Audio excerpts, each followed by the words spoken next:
Boker Tov à tous. La deuxième chose, on dit, il n'interrompt pas son prochain. Et en fait, on donne l'exemple, c'est Rabbi Shimon Bar Yochai qui le rapporte.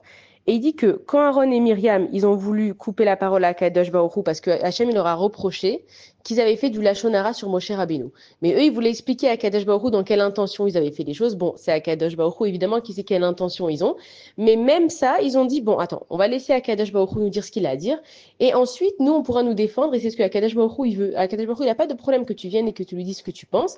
Mais d'abord, écoute la parole d'Akadosh Baruch Hu. Et la leçon pour nous, c'est de jamais couper la parole à son prochain. Pourquoi? Parce que les gens, ils ont des choses à dire. Et nous, quand on leur coupe la parole, des fois, on va leur dire, non, mais t'as pas besoin de finir ta phrase, je sais ce que tu vas dire. Ah ouais, comment tu sais ce que je vais dire? Je l'ai même pas encore dit. Ouais, mais je connais ta tête, je connais ta façon de penser. D'abord, je l'ai déjà enfermé dans un cercle de je le connais, je sais comment il va penser, je sais comment il va réagir, je sais ce qu'il va dire.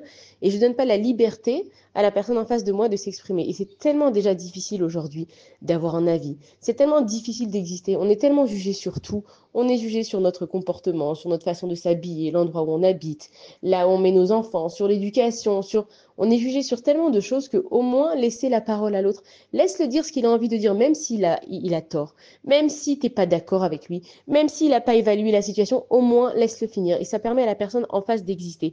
Et à Kadash Baruch Hu, grâce à cette Mishnah, il nous dit qu'une personne qui n'interrompt pas l'autre, elle lui laisse simplement la possibilité de s'exprimer et que c'est pas de notre devoir à chaque fois de dire il a tort, il a raison, là il a exagéré. Lui, c'est son ressenti.